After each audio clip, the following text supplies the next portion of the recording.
जी हाँ दोस्तों, उधर सत्यपाल मलिक के अंतिम विदाई और इधर जगदीप धनखड़ ने दे दिया इंडिया गठबंधन का साथ। अब खुलेंगे हर राज।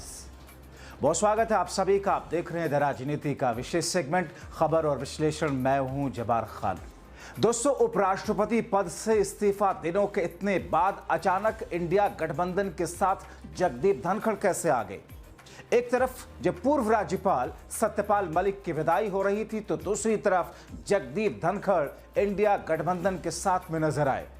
और ऐसी स्थिति में वो कौन से बड़े राज हैं जो आने वाले दिनों में खुलने जा रहे हैं? आखिर कांग्रेस समेत पूरा का पूरा इंडिया गठबंधन इस कदर उत्साहित क्यों है? और कैसे संसद से लेकर सड़क तक अब कई मुद्दों पर जगदीप धनखड़ के सहारे मोदी शाह की सरकार को घेर रहा? सब कुछ विस्तार से आपको बताएंगे दोस्तों। तमाम परतें आपके सामने खोलेंगे। आपसे अपील के अंत तक जरूर देखें। खबर अहम है, संवेदनशील है। दोस्तों, एक बार फिर से पूर्व राज्यपाल सत्यपाल मलिक को राजनीति परिवार की तरफ से श्रद्धांजलि। दोस्तों, संसद से सड़क तक घेराव और घेरने का नजारा आपने कई बार देखा होगा। आजाद भारत में ये एक चलन है। लोकतांत्रिक देश में ये एक लोकतंत्र को मजबूत करने की एक प्रक्रिया भी है। मगर मोदी और शाह की सरकार जिस अंदाज में घिरी हुई दिख रही है, खास तौर पर बीते एक वर्षों से, उसकी कल्पना ना तो नरेंद्र मोदी ने प्रधानमंत्री बनते हुए किया था, ना ही अमित शाह ने गुजरात की राजनीति से राष्ट्रीय राजनीति के फलक पर आते हुए किया होगा, या फिर ना ही एनडीए ने किया होगा। दोस्तों, कई सारे ऐसे मुद्दे जिसे बार बार मैं आपके सामने रख चुका हूं, मगर इस बीच में जिस एसआईआर बिहार मतदाता सूची पुनरीक्षण को लेकर के संसद में चर्चा की मांग और चर्चा की जिद पर पूरा विपक्ष अड़ा हुआ है, लेकिन सत्ता पक्ष का दुस्साहस तो देखिए। दुस्साहस शब्द मैं इसलिए इस्तेमाल कर रहा हूं क्योंकि लोकतांत्रिक व्यवस्थाओं के खिलाफ अपनी ताकत की बुनियाद पर अगर आप कुछ कर रहे हैं तो फिर लोकतांत्रिक व्यवस्था के खिलाफ एक ऐसा दुस्साहस है जो जनता के खिलाफ भी है। और ऐसे में दोस्तों, मोदी शाह की सरकार के राज्यसभा के सभापति की कुर्सी पर बैठे हुए सभापति के तौर पर और मोदी शाह के खास संसदीय कार्य मंत्री ने जो बातें कही हैं चर्चा से भागने के लिए या मोदी शाह की सरकार को बचाने के लिए, वो गजब है दोस्तों। सरासर झूठ है, प्योर गलत तरीके की थिथरई का ऐसा अंदाज है जिससे सिर्फ जनता को भ्रमित करके अंधभक्तों के उत्साह को और ज्यादा बढ़ाया जा सके। क्या कहा दोस्तों? कहा ना ना ना, संसद के भीतर चुनाव आयोग से रिलेटेड किसी चीज पर चर्चा हम कर ही नहीं सकते, क्योंकि 1988 में कांग्रेस पार्टी की जब सरकार थी, लोकसभा के अध्यक्ष के तौर पर उस वक्त जो कुर्सी पर थे, उन्होंने कहा था कि चुनाव आयोग से रिलेटेड, उससे संबंधित बातों पर या उससे संबंधित विषयों पर हम संसद में चर्चा नहीं करेंगे।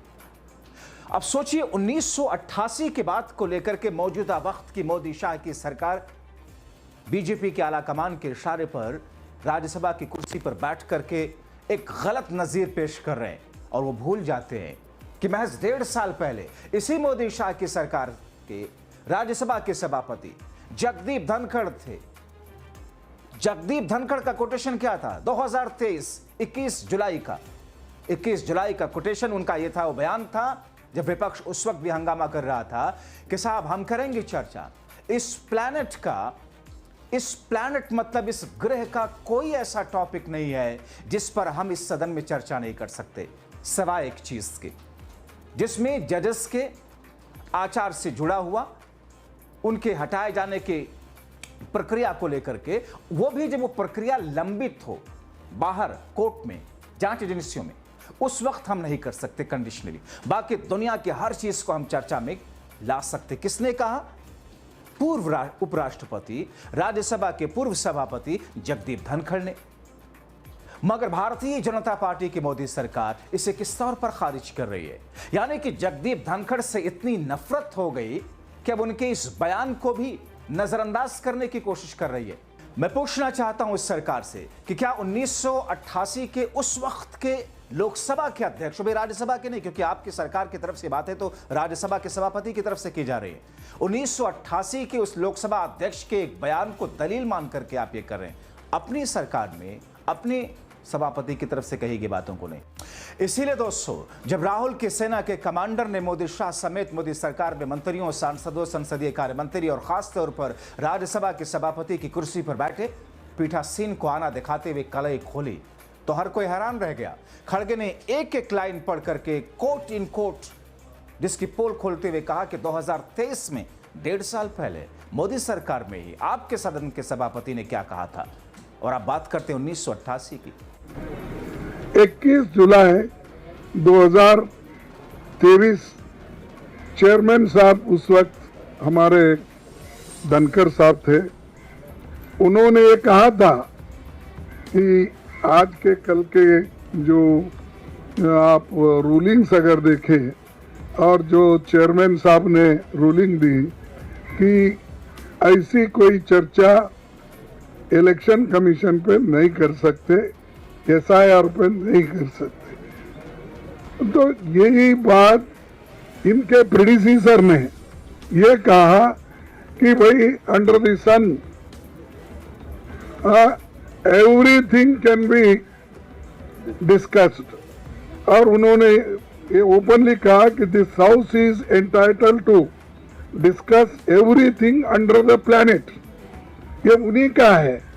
और एक स्पीकर, एक चेयरमैन ऐसा कहते हैं, दूसरा चेयरमैन ने उन्होंने खुला कर दिया कि सबको सभी चीजों को डिस्कस करने की इजाजत इस हाउस में है।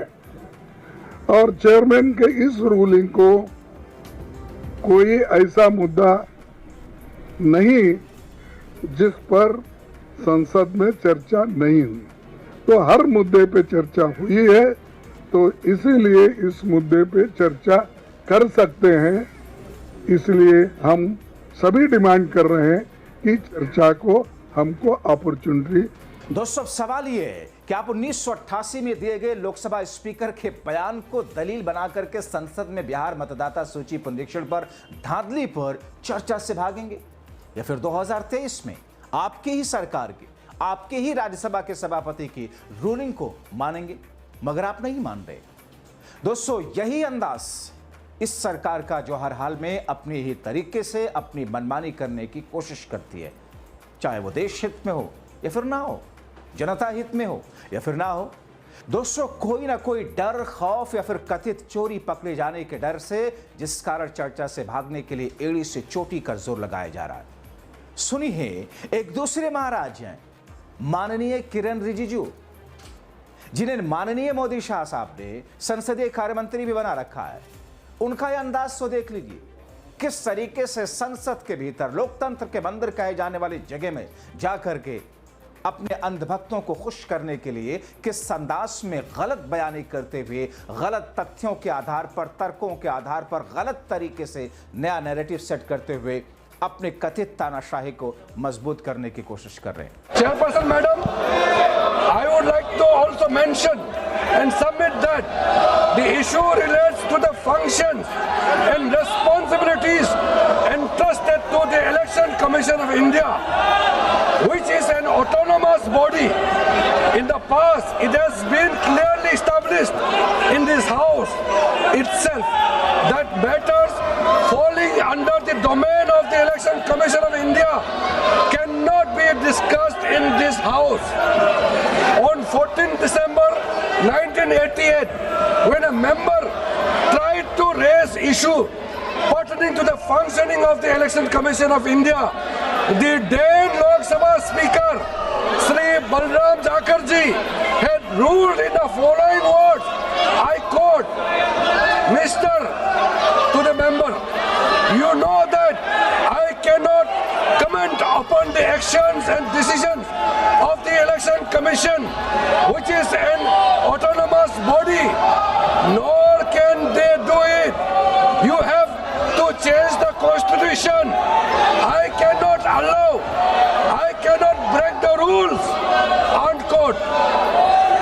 He further stated that under the existing constitutional provisions, the House cannot comment upon the actions of the Election Commission.